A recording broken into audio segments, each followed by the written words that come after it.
Assalamualaikum warahmatullahi wabarakatuh. Selamat datang di acara talk show kebudayaan SMK Yapa Depok. SMK bisa. Ngomong-ngomong kita ngapain gitu kak? Nah, berhubung ini bulan Oktober Kak Firda, Iya. SMK Yapa itu sedang memperingati Hari Batik Nasional Hari Batik Nasional. dan bulan bahasa nih Kak Firda. Iya, tahu kan Sumpah Pemuda? Iya, itu yang mendasari adanya bulan bahasa. Oh ya ini ngomong-ngomong kita berdua doang gitu kak? Oh enggak dong Kak Firda, kita tuh ditemani sama the band dari OSIS SMK Yapa Depok. Tepuk tangan untuk the band. Iya materi. Ada pematerinya. Siapa tuh, Mbak? Oh ya, sebelum itu aku akan kasih kisi-kisi nih untuk pemateri kita. Beliau itu adalah orang yang sepak terjangnya di bidang kebudayaan itu banyak banget. Ya. Iya. Beliau juga merupakan Ketua Qatar Abadi Jaya nih, Fir. Dan juga merupakan Ketua Forum Pembaruan Kebangsaan Kecamatan Sukmajaya. Mantap banget kan tuh pematerinya. Penasaran nggak sama materinya? Penasaran ya? Langsung aja kita panggil. Abang Gian Tanjung, silakan bang masuk.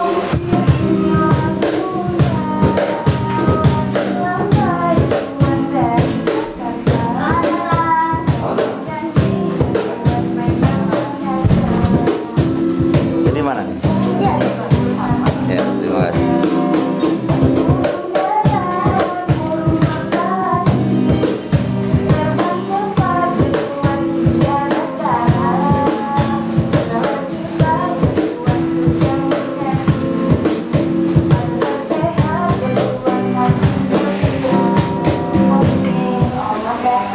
Selamat datang Bang Gian. Selamat datang. Panggilnya apa nih Bang? Enak. Panggil aja Bang Gian, nggak apa-apa. Iya, apa ya? Ya. Ini, mohon maaf ya, Pak. Gimana kabarnya Bang Gian?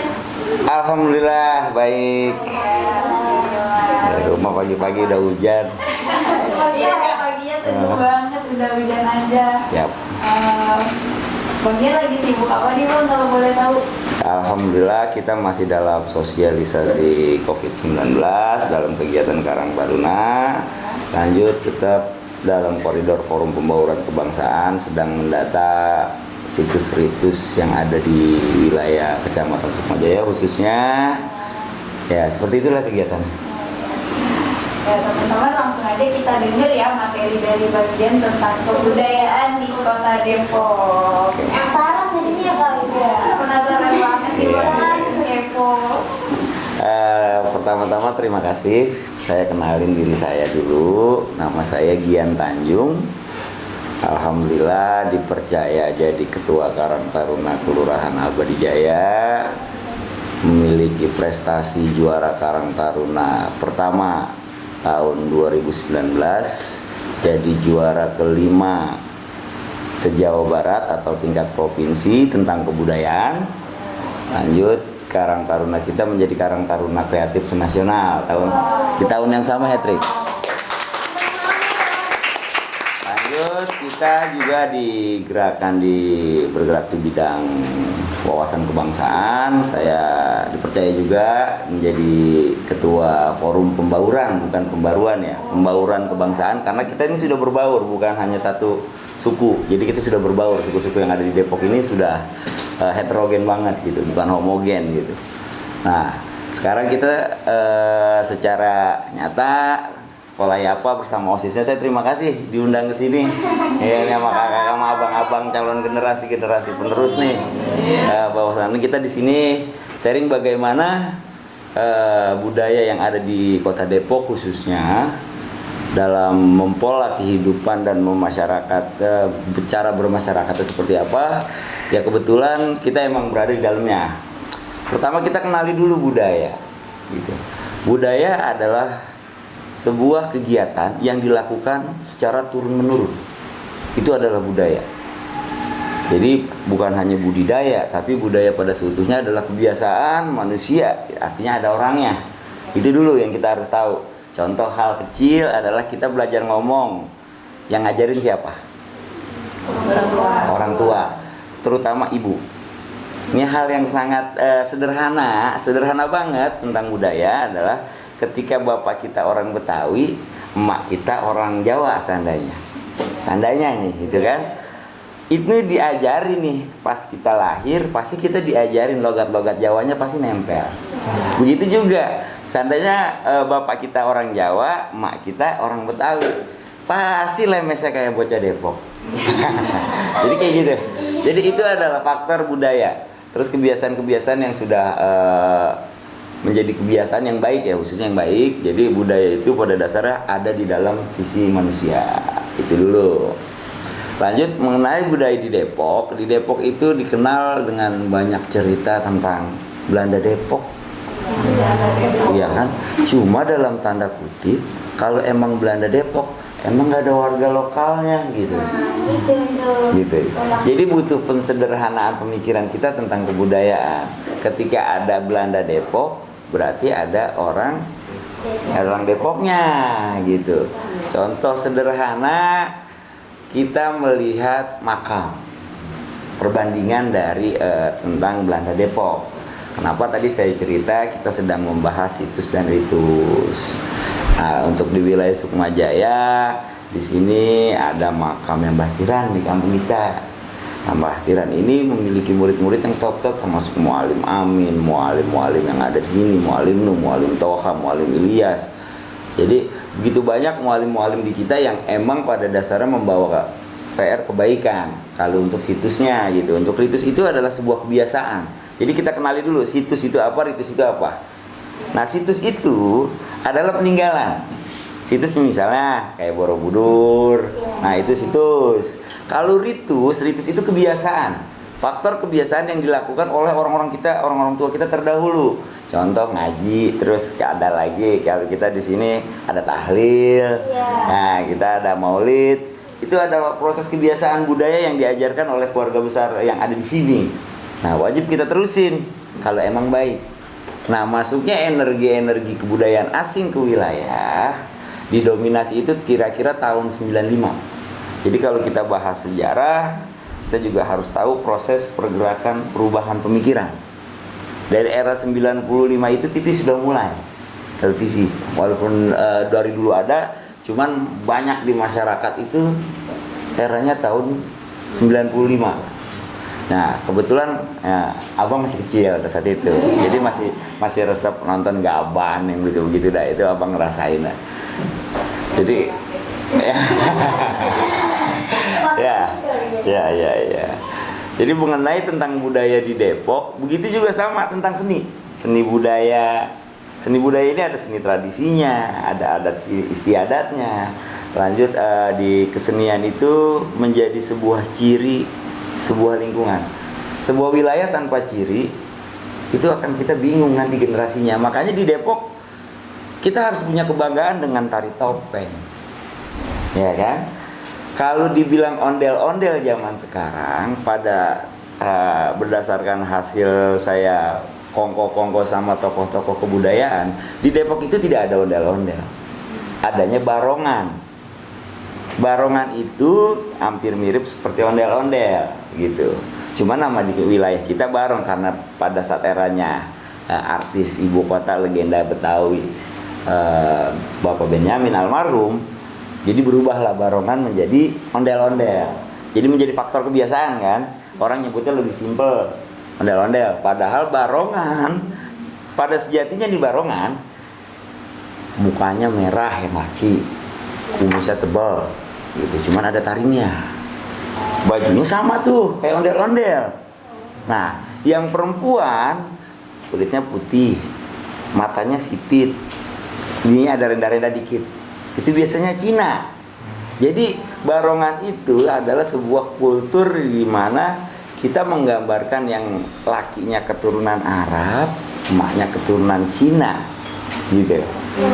Dari pakaiannya juga sama, yang Cina begitu, kayak yang laki kayak gamis gitu. Jadi itu sejarah ondel-ondel. Nah, ondel-ondel sendiri pada era di kampung kita di sini, di wilayah Sukmajaya, biasanya digunakan itu untuk kegiatan sedekah bumi. Tahu gak sedekah bumi? Di sini ada juga. biasanya itu pada saat kita terjun ke mata air. Mata air kita di mana? Mata air kita sekarang udah habis. Maka itu PR kita sebagai generasi, kenal dulu sejarah dan riwayatnya. Nanti itu menjadi budaya yang baik ke depannya. Ini kayak kegiatan-kegiatan kayak gini kalau rutin, insya Allah kita akan ketemu dengan, saya bisa sedikit narik teman-teman yang emang fokus di bidangnya. Kalau saya emang di bidang kebudayaan, wawasan kebangsaan gitu. Nah, ke depan PR kita sebagai generasi Depok harus bangga. Contoh, siapa yang nggak tahu Bali? Indonesia lebih terkenal dengan Balinya di dunia. Kenapa? Ayo. Dijaga, ya kan? Benar nggak? Artinya ketika kita memiliki ciri, budaya itu akan nempel, melekat, terutama bagi kehidupan kita dan orang banyak, jadi faktor kebiasaan. Sepertinya di wilayah kita sekarang sudah mulai kehilangan, padahal tidak kehilangan. Pertama, topeng Kenang Cisalak ya, Cisalak Pasar masih ada. Kedua, kita punya Gong Sibolong, peninggalannya tuh Gong Sibolong di Depok. Lalu kita juga punya Sumur Bandung, Sumur Gondang, kita punya Sumur 7, Sumur Beji. Lalu banyak banget, kalau saya sebutin banyak. Artinya di Sukmajaya punya apa gitu? Di Sukmajaya punya makam-makam keramat seperti nama Pangeran Sukmajaya gitu kan. Makam Pangeran Sukmajaya ada. Terus ada Kumpi Siun yang sekarang di UI 3. Jadi di Sukmajaya juga banyak. Nah, dalam tahap kontrol ini harusnya menjadi kebanggaan kita sebagai generasi Depok untuk mengenal itu. Ya contoh, kita mungkin tidak bisa niru seperti Bali karena emang secara kultur dan adat berbeda, keyakinannya berbeda. Tapi untuk di Depok, keyakinan generasi muda dalam menggali sebuah arti kebudayaan menjadi penting. Kenapa? Semakin ke depan kita akan tergila sama era dan zaman, terutama asing yang selalu menawarkan contoh ya kan K-pop gitu kan. Karena itu kan K-pop kemarin naik kan gitu. Jadi hal-hal kayak gitu juga perlu kita sedikit-sedikit, bukan antisipasi. Kita juga tidak bisa membendung era teknologi. Tapi dalam konsep, pertama kita harus kenal budaya yang di rumah. Ini kalau kata abang, ya kan, ini kalau kata abang. Pertama, emak kita nggak bakalan pernah ngajarin bahasa-bahasa yang kurang baik. Percaya nggak? Nah, kita dapat bahasa kurang baik cuman gara-gara sering nongkrong, sering main. Iya kan? Kedua, budaya yang ada di rumah yang sudah baik, kadang-kadang kita masih lengahnya di media televisi dan pastinya sekarang gadget. Ya kan? Nah, pertama pertahanan di kita adalah bagaimana kita bisa mengkontrol bahasa, karena bahasa adalah ciri nih, kayak yang bahasa abang pakai ini bahasa Depok. Ya, coba kalau disuruh ngobrol Sunda sampai dikerok pakai gobangan juga di lidah tetap aja ngomongnya gini, nggak bisa ngomong Sunda. Jadi kita harus bangga dulu punya bahasa, dan alhamdulillah bahasa Depok sudah menjadi bagian alat sehari-hari di pemerintah. Terus baju pangsi sudah menjadi baju adat Depok, lalu peci sudah menjadi kelengkapan. Jadi sudah mulai ditata tentang kelengkapan adat istiadat orang Depok. Contoh rumah budayanya, ada kultur bahasa Depoknya. Terus ada wilayah-wilayah yang tadi saya cerita tuh, tentang wilayah-wilayah yang menjadi kekayaan intelektual kota Depok. Mungkin itu dulu kali ya, abang kenalin tentang sedikit sih itu, sebenarnya sedikit. Sebenarnya kalau ngobrolin tentang Depok ini sampai jam 5 sore juga nggak kelar sama abang mah. Panjang. Nah, ya kita sharing aja ya, kita santai, itu hanya pembukaan aja. Jadi akan saya sampaikan kesimpulan dari materi yang udah Bang Dian sampaikan ya, bahwa kebudayaan yang akan dijaga akan membuat suatu tempat akan dikenal dan terkenal ciri khasnya, karena kebudayaan itu merupakan identitas bagi suatu kota atau bahkan negara. Betul. Nah, karena itu inilah tugas kita sebagai generasi penerus ya Bang ya. Iya. Untuk menjaga kebudayaan yang ada di wilayah kita agar terus terjaga sampai bisa diketahui Dikenal. oleh anak cucu kita nanti. Ya gitu ya. Kita break dulu sebentar. Selanjutnya akan ada sesi tanya jawab ya Bang. Siap. Ya, sampai ketemu lagi di sesi selanjutnya. Tunggu terus, tetap stay di acara talk show kebudayaan SMK Yafa Depok.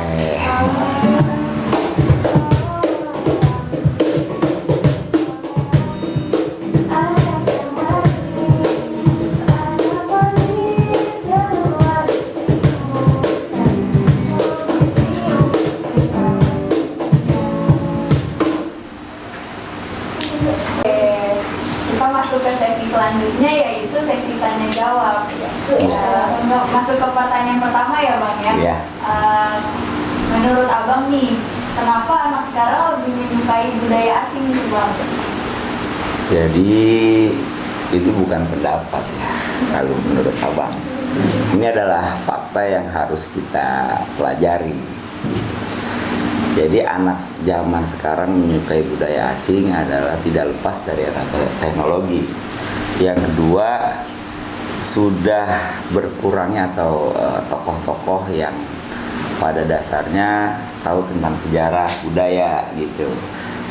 Jadi masuknya budaya asing tidak lepas dari teknologi. Kenapa? Karena mereka menawarkan begitu kerasnya adalah cara-cara instan, bahwa mereka meyakinkan, oh ini budaya gue gitu. Ini budaya gua nih. Dari K-pop kah, Amerika lah, ya kayak band-band begitulah. Nah, padahal di wilayah kita, karena emang pada dasarnya tidak terlepas dari sejarah.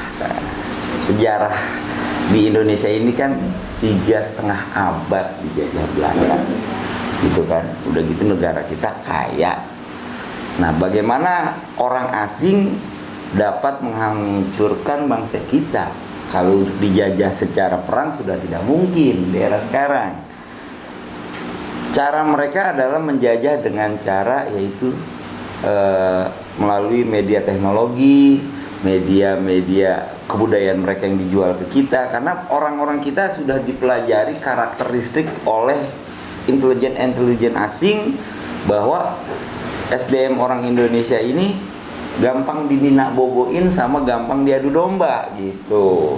Jadi kita harus telaah itu. Nah, peran penting kita menjaga budaya kita tadi contoh sederhana aja tentang Betawi, tentang Depok gitu. Generasi sekarang bahkan sempat ada masuk ke pendidikan bahwa orang Depok dulunya Dewan Perkumpulan Orang Kristen. Itu sejarah gitu. Oh, itu bagi lu, kalau bagi timnya Abang begitu. Tapi bagi kita di sini ada loh orang lokal, ada loh. Lu kan datang ke situ pada era abad ke-17. Ya kan? Itu kan Kaselen, apa sih Cornelis Kaselen? Kalau mau tahu lebih tua lagi Mbak R, Pondok Cina. Gitu. Artinya ada Pondok Cina kan di Depok. Pondok Cina itu adalah tempat memondokkan orang-orang yang lewat pada mau jalan ke Ilir. Ilir itu Jakarta. Gitu. Jadi orang kesinggahan nih capek gitu kan, istirahat di Pondok Cina, dan kebetulan yang punya orang Cina itu orangnya welcome siapa saja yang mau istirahat selesai. Tapi lebih tua beliau daripada Belanda Depok gitu. Ini sudah kita pelajari gitu. Nah, berarti kan ada warga lokal juga di sini. Mungkin pernah cerita kalau Pitung gurunya ada di Depok. Nah, itu ada di TV ya. Jadi Pitung itu ada gurunya di Depok. Artinya dari era tersebut warga lokal Depok sudah ada. Gitu. Jadi kenapa anak zaman sekarang lebih menyukai budaya asing? Jadi satu adalah kita dininabobokan bahwa budaya asing itu keren. Gitu. Kita harus bisa menjawab tantangan, kita dapat mengenalkan budaya kita. Contoh hal sederhana silat. Gitu. Silat itu kita main pukul gitu. banyak kan silat-silat di Indonesia kan. Itu adalah bagian kekayaan kita. Oke, secara nari ada tari topeng. Gitu.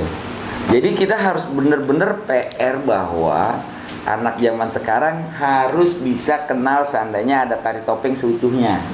Topeng itu apa gitu. Terus ada lagi musik gambang kromong. Ya kan? Ada lagi lenong. Ada lagi tanjidor.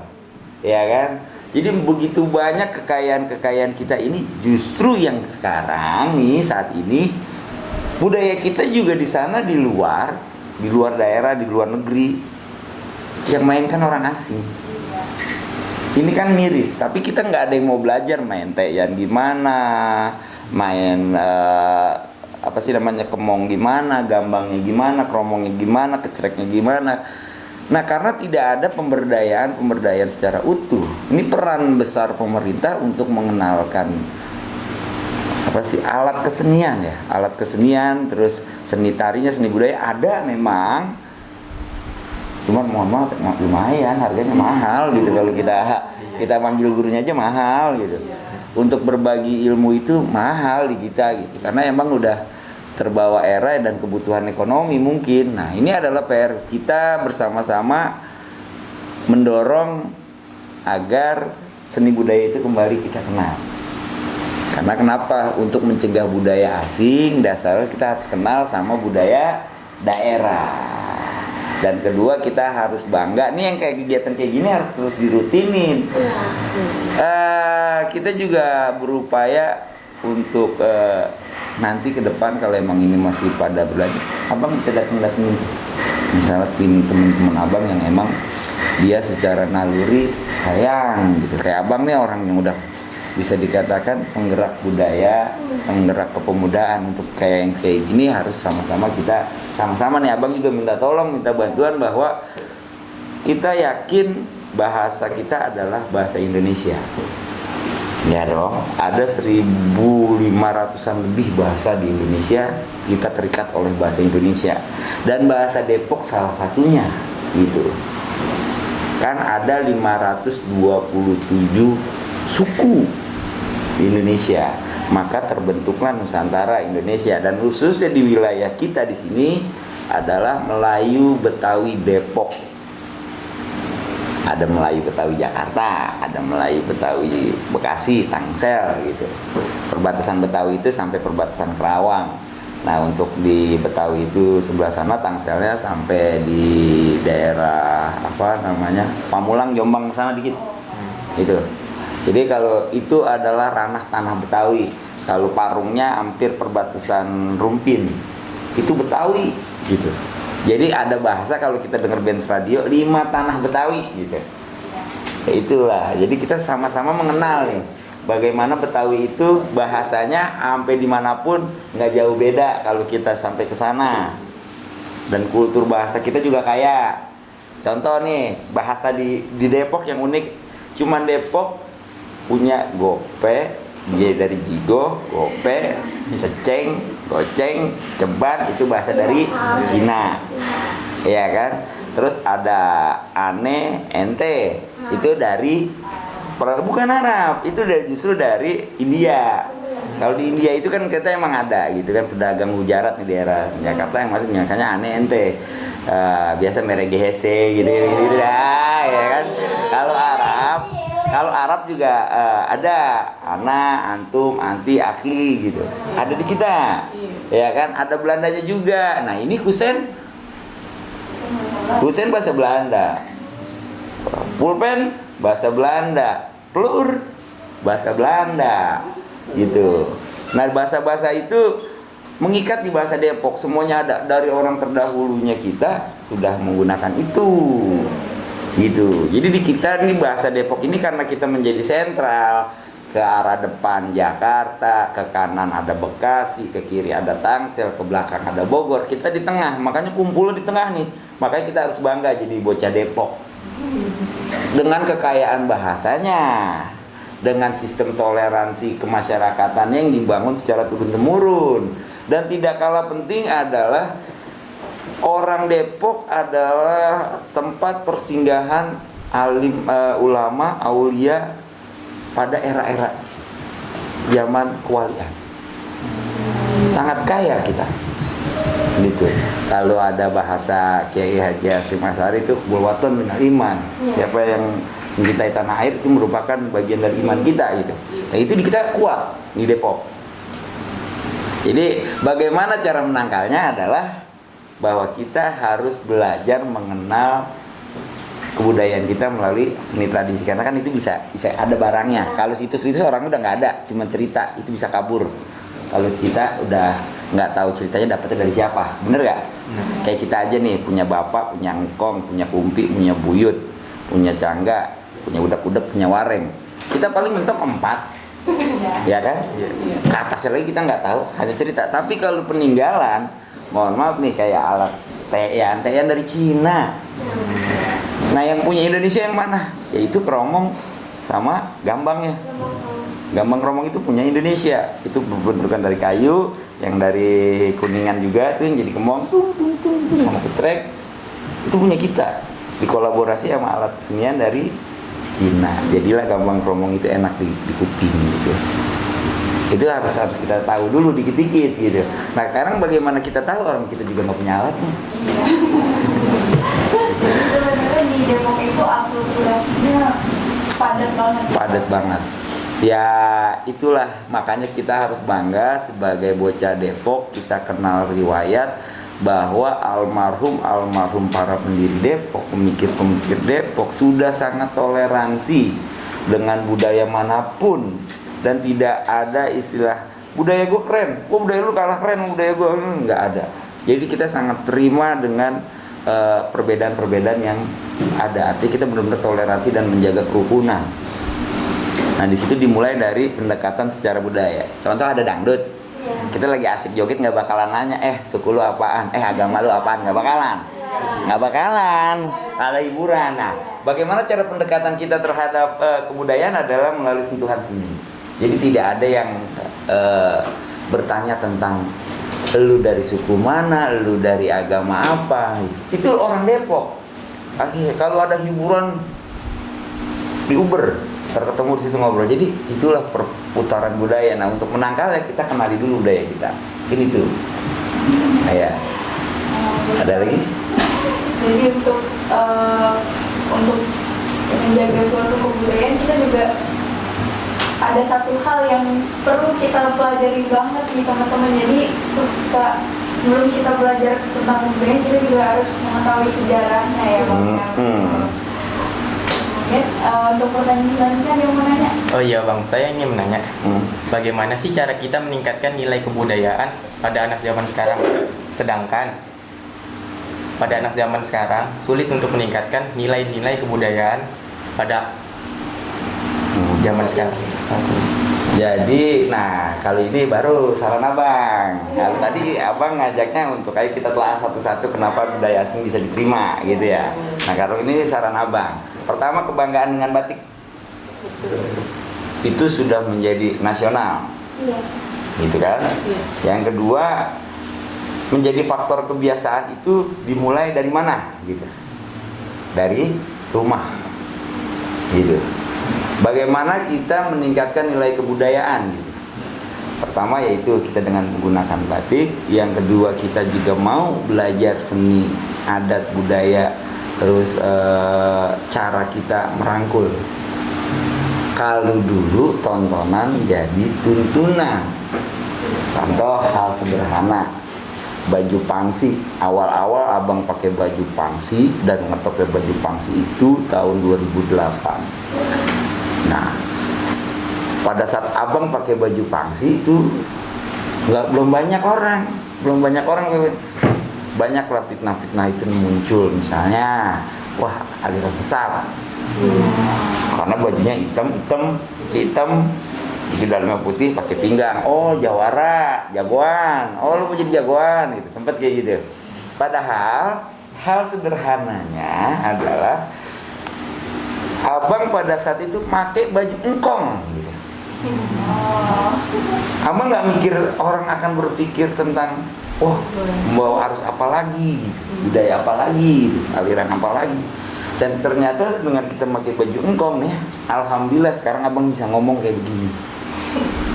Artinya kita dapat sebuah kepercayaan dari almarhum, karena kita kan di sini nggak mati kayu ya sebagai manusia ya. Kita meninggal bukan mati kayu, tapi kita meninggal hanya jasadnya, ruhnya masih ada. Ini dia orang kita nih. Jadi pada dasarnya ketika kita menghargai baju adat kita, empong-empong kita seneng. Apa yang lu mau, gue tuntun nah. Ini si juga lagi mau ngelawatin budaya. Tuh, rezekinya ada, artinya gitu. Kita ngambil ke situnya gitu. Nah, sekarang meningkatkan anak-anak kita, pertama kita jangan malu dan jangan ragu, bersama-sama. Satu, PR-nya adalah ada di pemerintah. Pemerintah ketika eranya Pak Nur Mahmudi One Day No Rice, setiap hari Selasa apakah. Terus di zaman Kiai Idris sudah mulai dikenalin sama baju pangsi gitu. Cuman kalau dia ikut-ikutan bagi saya, tapi kalau kita emang dari dulu gitu. Lanjut. Nah, apa PR ke depan? PR ke depan, jadikan program ini sebuah peta proposal pengajuan. Kalau abang ngajarin, karena abang berada di bawah garis wawasan kebangsaan, ada di Kesbangpol sebagai forum pembauran kebangsaan, mereka bertanggung jawab untuk menjaga, melestarikan kultur yang ada di negara kesatuan Republik Indonesia, khususnya kalau emang di Depok ya wilayah Depok. Berani berbuat, berani mengambil inovasi, nggak usah takut tentang anggaran dan lain-lain. Seperti abang bilang, ketika kita mau bergerak budaya, itu bukan kalian yang gerakin, itu tugasnya almarhum. Udah ada pak-paknya dah gitu, ada bagian-bagian. Kita sebagai manusia, sebagai generasi begitu banyak kekurangan, kalau nggak bisa saling mengisi repot. Nah, jadi sarannya adalah kayak begini, bangga dulu pakai batik gitu. Kalau kita sudah pakai batik bangga sejak tiap tanggal 2 Oktober, harapan abang nanti akan ditingkatkan lagi di pemerintah Kota Depok untuk misalnya hari Kamis pangsi, misalnya yang perempuan pakai baju incim-incim gitu. Baju incim-incim itu bajunya ondel-ondel. Nah, baju itu juga langka gitu. Kayak di sekolah Jakarta. Nah, itu kayak begitu. Wajib tuh teman-teman. Oh, wajib. Tiap hari Kamis minggu-minggu tertentu tuh ada di sekolah-sekolah di Jakarta ya yang saya tahu. Jadi guru-gurunya itu pakai baju incim. Tuh. Yang laki-lakinya pakai baju koko. Tahu gak baju incim-incim itu adanya dari tahun berapa? Nah, kan? Nggak ada yang tahu kan? Jadi baju pangsi dan baju incim-incim itu ada era di sebuah kerajaan yang di daerah Jakarta tuh, bahasanya kalau kita di sini kewedanaan. Jadi dari zaman kerajaan baju itu sudah ada. Kebanggaan nggak buat kita? Itu baju kerajaan, incim-incim itu. Incim-incim itu baju yang salah satu baju yang mewah setelah perkembangan era di mana kultur itu mulai masuk kayak Cina dan lain-lain gitu kan. Cina kan menetap di Indonesia udah lumayan cukup lama, selain lebih dulu Arab, udah orang Cina juga gitu. Jadi baju incim-incim itu yang contohnya salah satunya yaitu dari Cina, contohnya gitu. Jadi itu baju dari era kerajaan, masa kita kagak bangga gitu. Jadi ayo kita sama-sama bangkitkan. Ngenalin dulu sih, ini kayak kita sekarang ya, kayak abang di sini ngenalin. Jadi sekarang nih bangga pakai baju batik, bangga sama bahasa yang diajarin sama orang tua. Jangan sampai emaknya Jawa, lu garis keturunan dari emak orang Jawa, lu nggak bisa bahasa Jawa. Itu nggak boleh kalau bisa. Jadi walaupun tinggal di Depok, mohon maaf ya, garis keturunan di Depok, pasti biar kata emaknya orang Jawa, lama-lama anak itu nggak bisa bahasa Jawa. Begitu juga orang Sunda. Jadi PR kita menjaga bahasa ini juga menjadi salah satu jati diri. Jangan hilangin jati diri emak kita orang Jawa, jangan malu. Di Indonesia itu udah kaya akan kultur dari bahasa ya. Misalnya kita ada keturunan Padang, lu minimal harus sedikit-sedikit ngerti bahasa Padang gitu, Padang. Jadi kita ngerti gitu. Itu kali ya, bangga dulu. Jadi kita bangga, ada gitu aja. Nah, itu salah satu tugas kita juga tuh teman-teman. Jadi untuk tetap menjaga bahasa ibu yang kita pakai sehari-hari. Karena memang sih ya, dari yang saya tahu juga di beberapa tempat seperti di Yogyakarta, di kotanya nih Bang. Jadi karena banyaknya pendatang baru gitu, karena pendatangnya itu tuh nggak berusaha untuk memahami wilayah yang mereka datangi itu. Jadi karena banyaknya pendatang itu penjual-penjualnya lebih sering menggunakan bahasa Indonesia, padahal kan seharusnya ya tetap aja mereka menggunakan bahasa daerahnya juga gitu. Penggunaan bahasa itu ya ada tempat-tempatnya gitu. Ada saat-saat tertentu, ada saatnya kita menggunakan bahasa Indonesia, tapi ada juga saatnya kita itu menggunakan bahasa daerah gitu. Jadi kan itu kan merupakan suatu kepunahan bahasa. Betul, jangan sampai punah. Makanya ada satu pesan yang mesti kalian ingat dari Badan Bahasa adalah belajar bahasa asing, lestarikan bahasa daerah dan bahasa Indonesia gitu. Betul. Nah, ada pertanyaan lagi nggak? Kira-kira budaya apa sih Bang yang hampir punah gitu saat ini? Budaya kota Depok gitu. Budaya kota Depok kalau dibilang yang hampir punah sebenarnya banyak udah. Ya karena emang dalam kondisional di era tahun 2020 sudah banyak banget bangunan-bangunan yang emang menghilangkan ciri khas wilayah. Contoh hal sepele adalah kita saat ini sebagai warga Depok mau nyari tempat-tempat pariwisata aja bingung. Kita tidak ngobrol ABCD, tapi kita sejarah. Kenapa saya bilang bingung? Ada gak kegiatan sebulan sekali yang digelar tentang pengenalan arti sebuah kebudayaan dan ciri daerah? Tadi saya bilang, abang pernah di Bali loh. Dia kata begini, abang pernah di Makassar loh. Abang udah keliling Indonesia, dia masih muda. Gitu. Mereka setiap bulan menghargai alat musiknya. Jadi setiap mereka ini yang main musik, yang latihan nggak mikir bayaran. Karena mereka di situ reguler, lama-lama asing yang datang nonton, mau nonton, oh di sana ada apa sih? Oh di sana biasanya dijadikan sebuah pusat kegiatan, agenda kegiatan. Akhirnya dikunjungi orang, kayak gitu. Itu menjadi sebuah awalnya nggak kepikiran uang, lama-lama mereka harus memanajemen, kontrol sampai sekarang bisa dikatakan bisa menjadi agenda rutin. Itulah Bali. Dari kegiatan-kegiatan yang sebenarnya awal dasarnya latihan, sampai akhirnya dia harus dandan, oh dia harus tampil, oh bener. Jadi menarik perhatian. Mohon maaf kayak abang main ke sana gitu kan, turis lokal lah ya kan, turis lokal di sana gitu. Kita pas abang ngobrol-ngobrol, oh inilah Indonesia, begitu ramah tamah. Orang sana menyajikan hal-hal yang amat sangat keakraban bagi siapapun.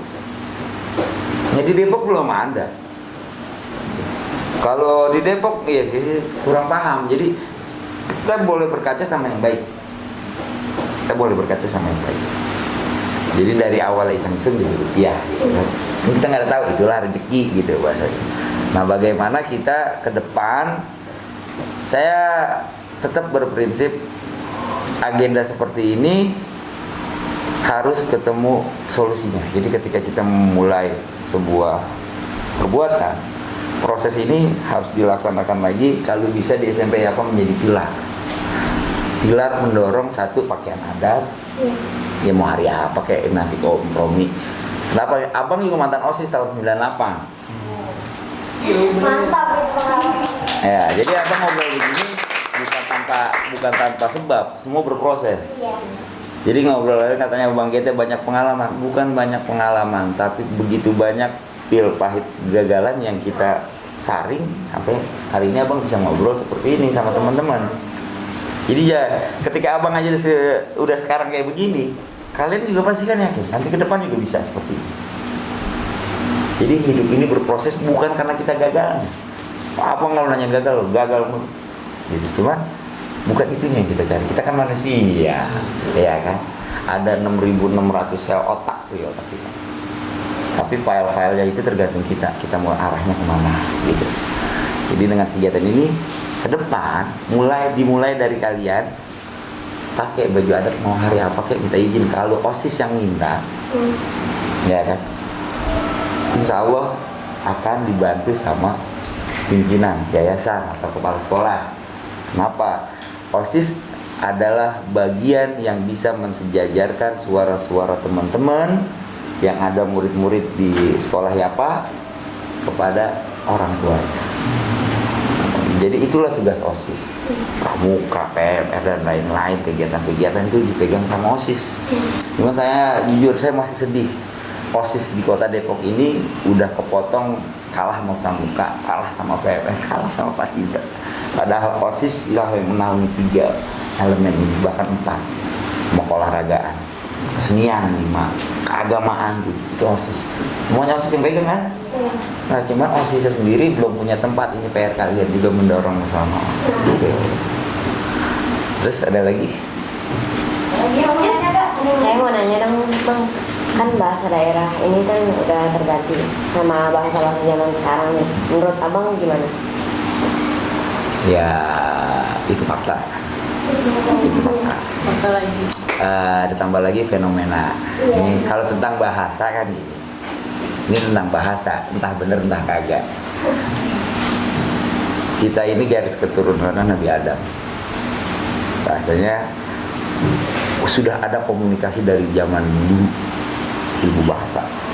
Ada bahasa Arab dan bahasa-bahasa asing yang lainnya gitu. Nah, ketika bahasa-bahasa sekarang pun masih terus muncul. Ya kan? Ini mulut nih. Tadi yang Abang bilang ada 6.666 sel otak di kita ini bisa canggih-canggih.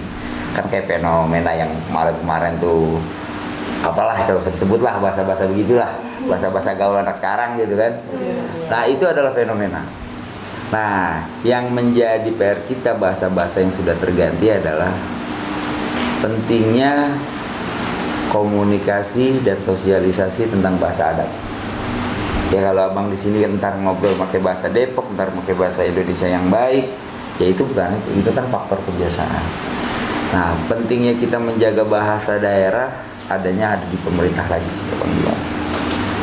Sudah ada buku kamus bahasa Depok. Sudah ada. Nah, itu muncul di 2019. Ya. Kalau untuk kultur ketok palunya Perda tentang baju adat beserta aksesorisnya di tahun 2013. Jadi tentang bahasa ini sudah ada. Jadi ada pokok-pokok cara kita berkomunikasi agar gaul, agar akrab dengan semua orang. Kita menyeimbangkan bahasa kita. Contoh dengan orang tua kita bagaimana, dengan teman kita bagaimana, dengan adik kita bagaimana, dengan bos kayak gimana, gitu kan? Jadi setiap pergaulan menggunakan tata cara bahasa, gaya tubuh, gaya tubuh, mata itu menjadi sangat penting. Ini kayak Abang begini, kalau Abangnya kemayu lemes begini juga nggak enak lihat. Jadi pentingnya sebuah bahasa adalah controlling pemikiran kita dalam menyampaikan, merangkul hingga goal apa yang kita harap. Nah, menjaga bahasa itu yang paling enak adalah bahasa kita sendiri, bahasa emak yang kita jaga, terus lihat keadaan. Tapi kita harus sadar, kita ini punya emak. Jadi saya penting banget. Saya terima kasih banget emak saya jadi bawel kayak gini di mulut gitu. Ini yang ngajarin emak saya gitu kan ngomong. Jadi kita jangan pernah ngucap rasa syukur gitu.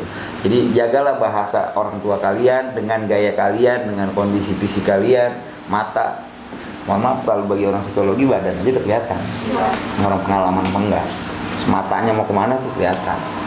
Jadi ketika kita menjadi diri kita, pribadi kita, bismillah. Bahasa adalah pokok pertama yang akan menjawab kesuksesan kalian. Itu ya. Jadi nggak usah malu pakai bahasa daerah, nggak usah malu pakai bahasa emak, tapi ikutin juga guys bahasa zaman sekarang, jangan sampai kayak gitu banget gitu. Jadi kita jangan kaku-kaku banget hidup. Terus lanjut. Iya nih Bang, karena kan lagi bulan bahasa nih ya. Iya. Biar kita nih kaumnya zaman sekarang lah, milenial, bahasa sekarang milenial zaman sekarang. nggak ikut-ikutan gitu sama bahasa zaman sekarang. Gimana sih cara? Cara kita satu tadi kayak nyanyi lagu soleram soleram soleram anak yang manis gitu. Jadi ketika kita sering berdiskusi itu akan menghilangkan bahasa-bahasa yang negatif.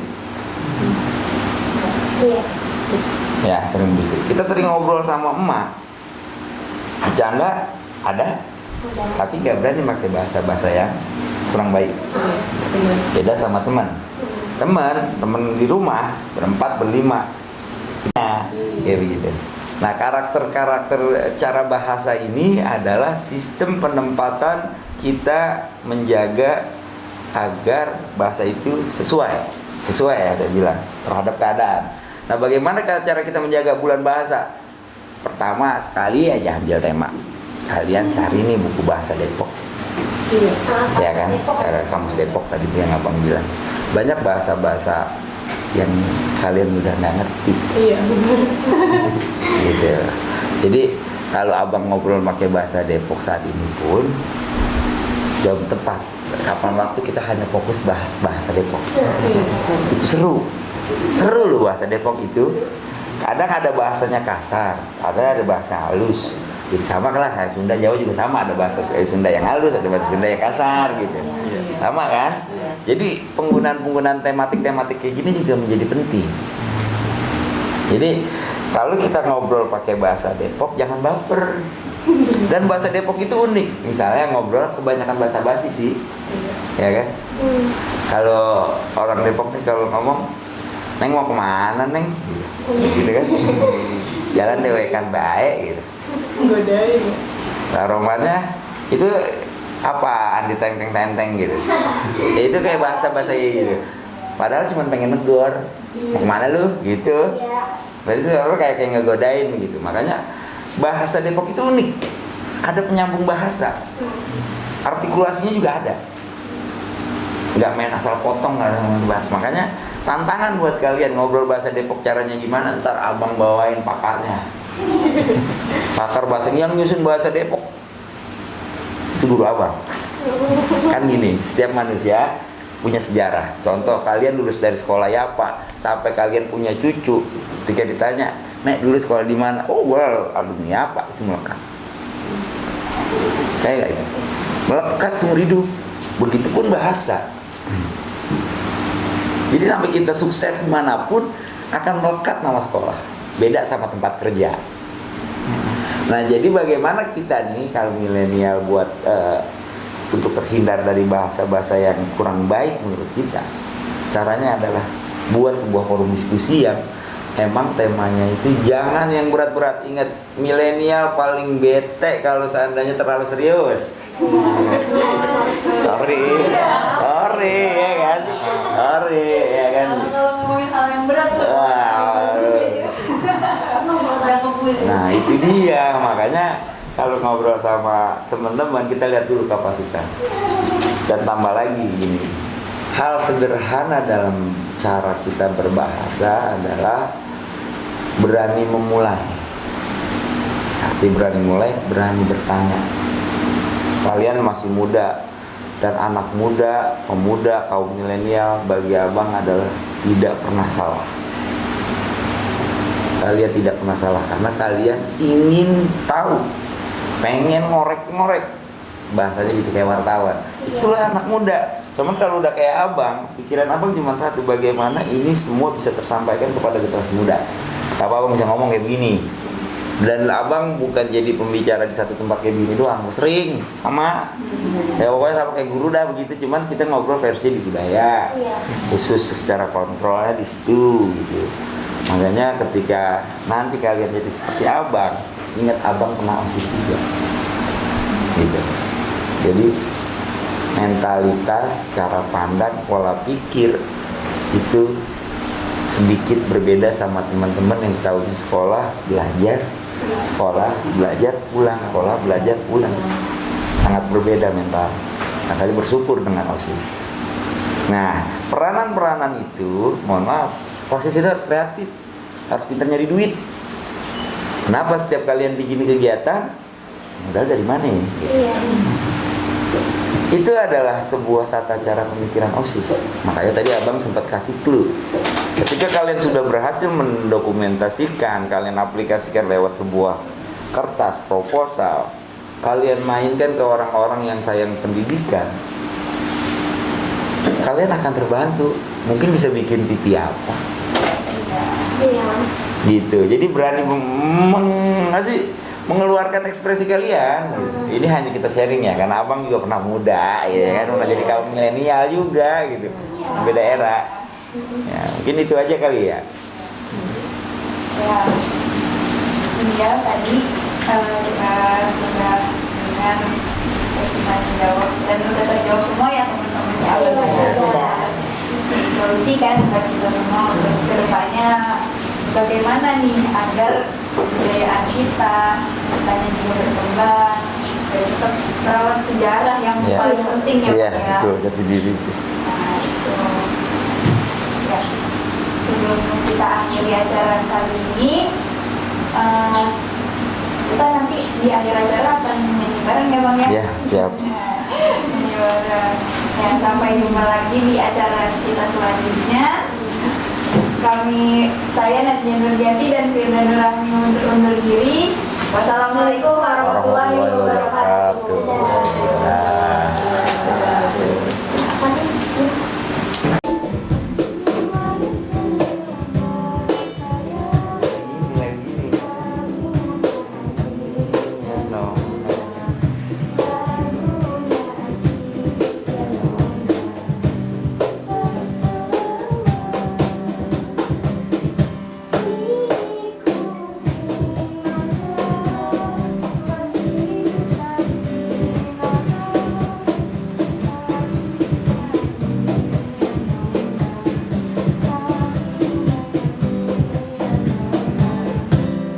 Mohon